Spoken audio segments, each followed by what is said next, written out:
Esta es la peor etapa de Amazing Spider-Man que yo haya leído. Hola YouTube, tu amistoso vecino hablándote de nuevo. Espero que estés muy bien porque yo estoy enojado. Bueno, no estoy enojado, pero ciertamente decepcionado. Se ha filtrado la información sobre el fin de la etapa de Zeb Wells y John Romita Jr. en Amazing Spider-Man. La infame dupla entre escritor y artista terminará muy pronto y Joe Kelly iniciará un nuevo volumen según algunos registros. No sé exactamente cómo sentirme al respecto, pero ciertamente no es satisfecho. Después de la etapa encabezada por Nick Spencer, que duró 4 años alcanzando los casi 100 números, Amazing Spider-Man parecía atractivo de leer nuevamente. Spencer no alcanzó los puestos honoríficos dentro de la historia de la serie, pero es un trabajo bastante decente. Es decir, para mí sus primeros números realmente fueron atractivos, jugando con viejos elementos y regresando a Spider-Man a las bases. De hecho, este fue el gancho con el que se vendió el quinto volumen, con un Peter Parker más clásico que remontaba viejas tramas a personajes y a villanos. Era muy divertido ver a Spider-Man regresar a los problemas tradicionales en compañía de Mary Jane, con Spencer tratando de arreglar antiguos problemas como la separación de la pareja, además de contar con un arte atractivo proveniente de los lápices de Ryan Ottley, Patrick Gleason y Mark Bagley, por mencionar algunos artistas que contribuyeron en esta etapa. Siendo honesto, en algún momento me emocionaba el pensar qué nuevas historias podía presentarnos el escritor, quizá perdiendo el rumbo en el momento en que Kindred comenzó a ser relevante. Para mí este fue el momento exacto en que la etapa de Spencer terminó, cuando el escritor no logró acomodar las piezas de buena manera y entregó una trama algo forzada y a un villano confuso. Al margen de esto, Beyond todavía tenía algunas cosas rescatables y en términos generales creo que Marvel había logrado rejuvenecer la serie sin necesidad de generar un retroceso en la vida de Peter Parker. Así en 2022 iniciaría un nuevo volumen a cargo de Zeb Wells.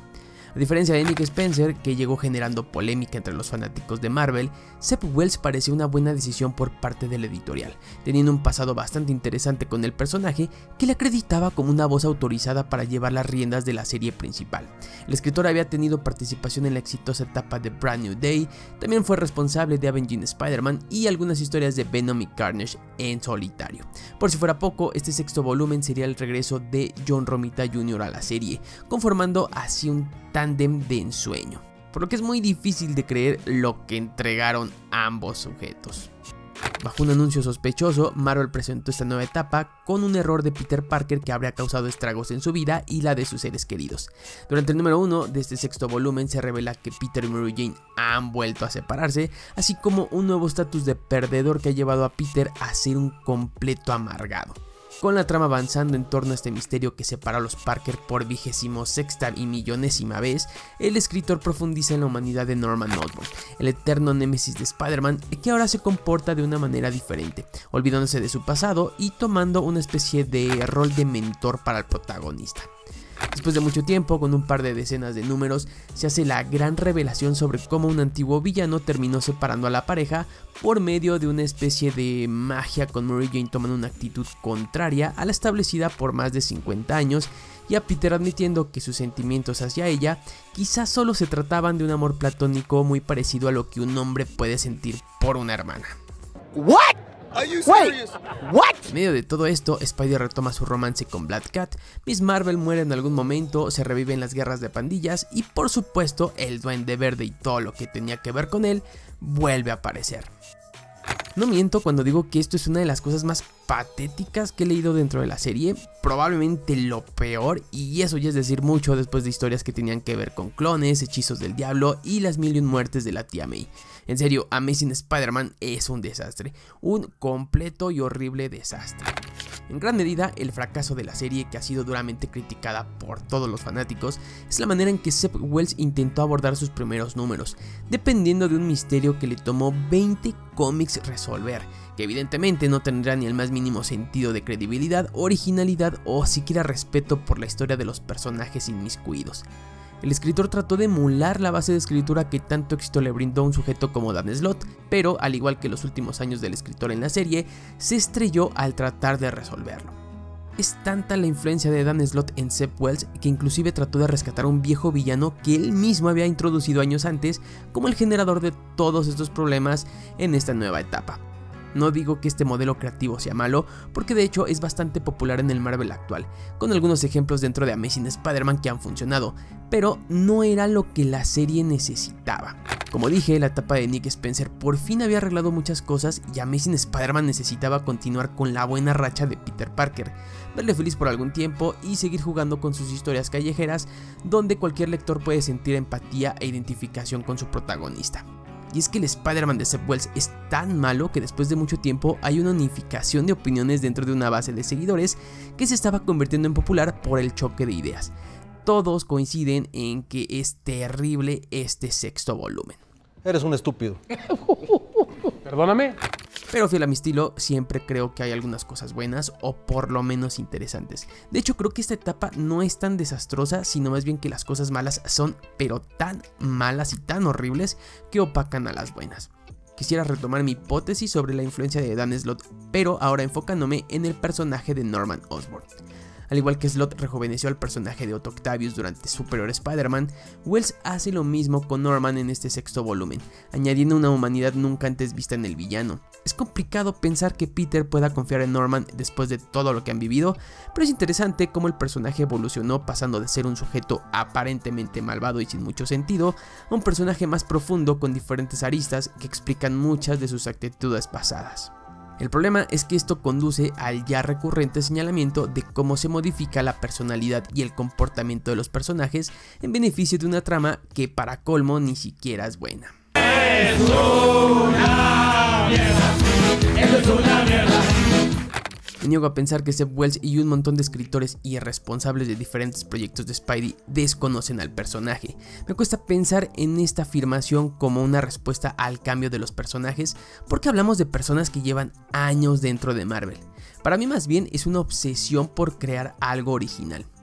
Tanto Wells como muchos otros escritores dentro y fuera de los cómics de Marvel intentan alejarse tanto de las bases primarias para imprimir un sello personal que lo único que provocan es mutar a su protagonista y a personajes de apoyo, siendo irreconocibles y actuando de manera diferente a lo establecido previamente. Este es el gran problema de la carrera de Zeb Wells con Spider-Man y también lo fue en la carrera de Dan Slott. Tal vez sus historias no sean tan malas y por supuesto que sus intenciones no son el enfurecer a los seguidores, pero simplemente no se siente como si fuese Spider-Man. En otro video hablé sobre este efecto que ha terminado por condenar gran parte de los proyectos del personaje en los últimos años. Hay muy poco espacio para crear historias realmente originales y por desgracia hasta el momento en Amazing Spider-Man no lo están sabiendo aprovechar, cambiando por completo a sus personajes a tal grado de sentirse reconocibles. Claro que no toda la culpa de este desastre debería recaer en su escritor, ya que si bien es cierto que la escritura es la base de todo, el apartado artístico es igual o peor que sus historias. Mi postura histórica sobre el arte de John Romita siempre ha sido favorable. Entiendo que las críticas recientes se centran en su estilo de dibujo y su característica forma de retratar a sus personajes, pero en el fondo se trata de eso, de un estilo propio. Es irrefutable que ese estilo es reconocible por cualquier lector de cómics y ahí recae la grandeza del menor de los Romita. Sin embargo, el trabajo del artista en esta última etapa de Amazing Spider-Man me parece bastante pobre. Me parece falto de ideas, repetitivo y no transmite ninguna emoción. Ahí está la increíble narrativa del artista, por supuesto, el estilo para contar una historia, la división de sus paneles, su inteligencia para hacer de Spider-Man un personaje atractivo, pero no hay emociones, son muy pocas las veces donde sientes que los personajes son más que dibujos impresos en papel. Ha llegado el punto en donde todos los rostros de John Romita Jr. son iguales. Me detendré un poco en el número 26 de la serie para tomarlo como ejemplo. Este es el cómic más cuestionado de toda la carrera de Wells. Aquí vemos la muerte de Miss Marvel. Después de acontecimientos que rozan lo ridículo, en serio lo ridículo y la mal ejecutada trampa de hacer creer al lector que Mary Jane morirá, no soy un estúpido. Se presenta la muerte de Kamala. Todo esto por supuesto de una manera espantosa. Es una mierda, eso es una mierda. Como lector no sé si Peter está triste, si Kamala está muriendo, si Mary Jane está disfrutando de todo lo que está aconteciendo o si Norman solo se ha quedado dormido. Es una composición completamente horrible, no tiene ningún sentido y por supuesto genera un momento vergonzoso que terminó por hundir todo el volumen. Es el perfecto resumen de esta etapa, es horrible artísticamente y está escrito pésimamente. No es muy difícil decidir si este sexto volumen es una de las peores historias de todo Amazing Spider-Man, porque he leído un montón de historias malas y en verdad esto me parece horrible. Lo cierto es que dentro de sus casi 50 números no hay ninguna historia, subtrama o personaje que valga la pena de seguir consiguiendo el vergonzoso reconocimiento de describirlo como la peor etapa dentro de la serie. Punto final. Menuda montaña de porquería. Y eso es todo por hoy, gracias por ver el video, me ayudarás bastante si lo compartes para así llegar a más personas y poder seguir creando contenido de calidad. Te invito a que te suscribas, actives las notificaciones y me sigas en mis redes sociales que están en la descripción del video. Nos vemos, hasta la próxima.